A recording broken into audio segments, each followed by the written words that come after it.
Assalamualaikum warahmatullahi wabarakatuh. Semangat pagi, semangat terus ya untuk belajar fisika bersama saya Ahmad Rosadi, karena fisika asik dan menyenangkan. Hari ini kita akan belajar besaran dan pengukuran. Ini adalah salah satu bagian materi penting ya yang harus kita pelajari. Semuanya ini materi, kemudian mind map, semuanya ada di Fun Basic Application, bahkan kuis hingga video pembelajaran. Silahkan nanti di download, link ada di deskripsi video berikut. Nah, kaitannya karena ilmu pengetahuan itu sudah terdapat dalam Al-Quran, tinggal kita saja mempelajari dan mengembangkannya. Khusus untuk besaran dan pengukuran itu terletak di Al-Quran surat Al-Furqan ayat kedua yang berbunyi A'udzubillahi minasyaitonirrajim, bismillahirrahmanirrahim. Alladzi lahu mulku samawati wal ardi walam yattakhid walada walam yakul lahu syarikun fil fulki wa khalaqa kulla syai'in faqaddarahu taqdira. Yang artinya dia telah menciptakan segala sesuatu dan dia menciptakan ukuran-ukurannya dengan serapi-rapihnya. Nah, pada ayat tersebut mengisyaratkan ada kata ukuran. Nah, ukuran itu adalah sesuatu yang ada di alam ini yang dinyatakan dengan dua peran. Peran pertama sebagai bilangan dengan sifat dan ketelitian, yang kemudian yang kedua sebagai hukum ataupun aturan. Semuanya jika dikaji di Al-Quran ada, kita tinggal membedah dan mempelajari dan meneliti. Makanya ayat pertama itu turun Iqra ya, kemudian kita baca dan kita pelajari dengan sungguh-sungguh apa yang ada di Al-Quran, kemudian kita buktikan melalui pengamatan secara langsung di dalam kehidupan sehari-hari.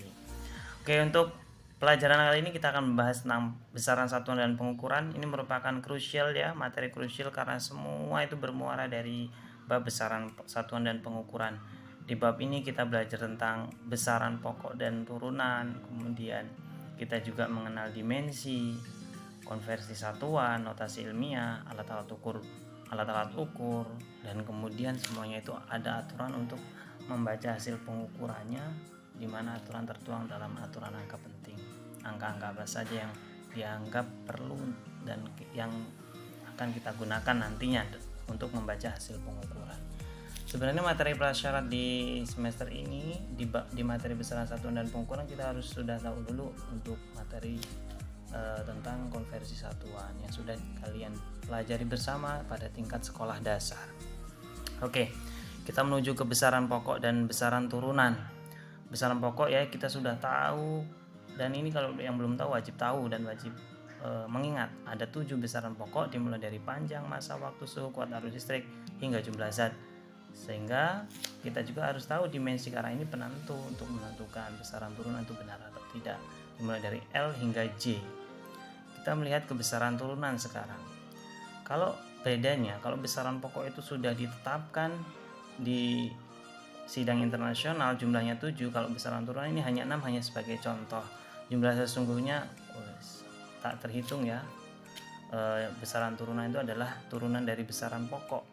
Misal seperti ini, untuk contoh soal yang pertama ini hanya ada 6, ini hanya contoh saja.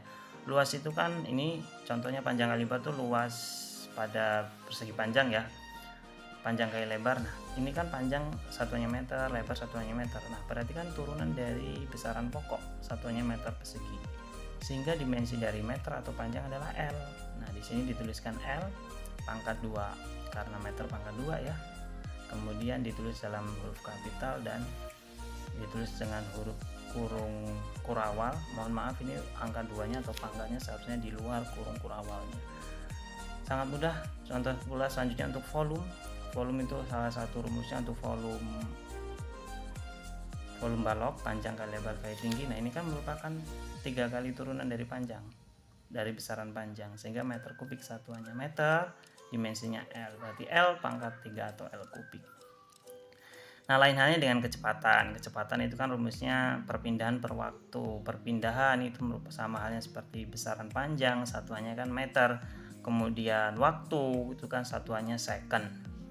Nah meter per second ya, sehingga meter itu dimensinya L, kemudian second itu dimensinya T.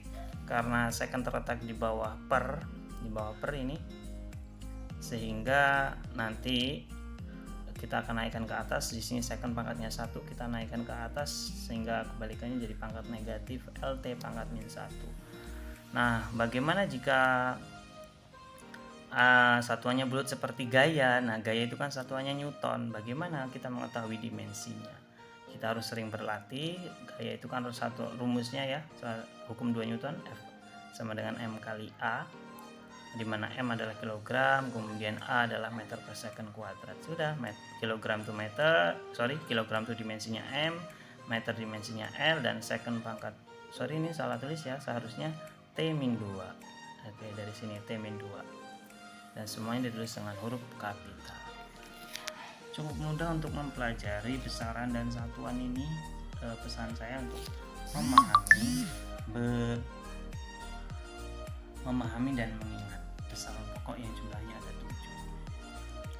7. Untuk yang selanjutnya kita belajar tentang angka penting. Nah, angka penting adalah bilangan yang diperoleh dari pengukuran yang terdiri dari angka-angka penting yang sudah pasti. Oke, ini ada, nggak semua angka itu dianggap penting. Yang penting kita harus tahu dulu angka 1 sampai angka 9 itu merupakan angka penting. Nah, dimana untuk aturan angka penting itu ada beberapa aturan, bahkan 0 ada dianggap sebagai angka penting apabila memenuhi aturan berikut. Untuk yang pertama, semua angka bukan 0 merupakan angka penting. Contoh 12,55 itu mempunyai 4 angka penting karena tidak ada angka 0. Lalu bagaimana jika angka 0 di antara angka penting itu dianggap sebagai angka penting? Contohnya 4050,04 itu mempunyai 6 angka penting karena 0 terletak di antara angka 4, 5, dan 4. Jadi 0-nya juga dihitung. Lain halnya jika aturan ketiga, 0 di sebelah kanan angka bukan 0 tanpa tanda desimal. Contoh seperti 502.000. 0 yang di sebelah kanan tidak ada tanda desimal, tanda koma di situ, sehingga 0 yang sebelah kanan tidak kita hitung. 0 yang di tengah yang terletak di antara 5 dan 2 kita hitung, jadi kesimpulannya 502.000 itu hanya ada 3 angka penting. Nah, untuk yang selanjutnya jika ada desimal, kalau 0 desimal bagaimana? 0 yang sebelah kiri angka bukan 0 desimal tidak dianggap angka penting kecuali di antara angka bukan 0. Contohnya 0,0034 itu hanya ada 2 angka penting, 0 sama 0 yang di depan di sebelum angka bukan 0 tidak dihitung sebagai angka penting. Jadi yang dianggap sebagai angka penting hanya angka 3 dan 4. Untuk yang selanjutnya, jika 0 di sebelah kanan desimal maka dihitung ya. Contohnya tadi seperti yang ada di video. Next, kita belajar tentang notasi ilmiah. Sama halnya seperti eksponensial, itu kita meringkas suatu bilangan supaya tidak terlalu banyak tulisannya dengan menggunakan bantuan 10 pangkat n, dan aturannya adalah kita menggunakan angka di atas 1 dan di bawah 9. Contohnya 210 juta. Jika kita hitung adalah angkanya kita ambil 2,1 karena kita mau diambil di bawah, nggak boleh lebih dari 9 ya. Nah, kemudian setelah 2 itu ada 8 digit, sehingga di sini dituliskan 10 pangkat 8. Kalau dia 0 desimal 0,00 sekian, dia pangkatnya negatif, tinggal dihitung saja. Contoh kalau 62.400,1 ya berarti tinggal 6,24001 setelah 6. Nah, desimal jangan dihitung kalau contoh bilangan seperti ini. Oke. Yang selanjutnya kita belajar pengukuran. Pengukuran itu ada, tentunya kita membutuhkan alat ukur.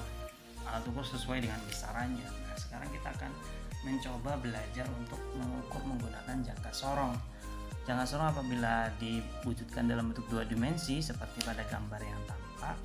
Nah, di jangka sorong itu ada skala utama dan skala nonius.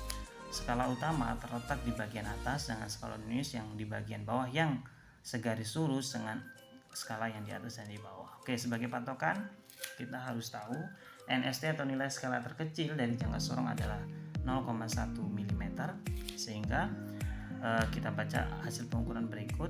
Sebagai patokan adalah 0. Oke, kita perhatikan ya, dari 2 sampai 3 itu ada 10 skala, berarti satu skala nilainya 0,1. Nah, yang di bagian bawah itu kan 0 ya nilainya. Kemudian kita lihat yang skala yang terakhir itu kan satu skala sebelum angka 2, berarti skala utamanya adalah 1,9.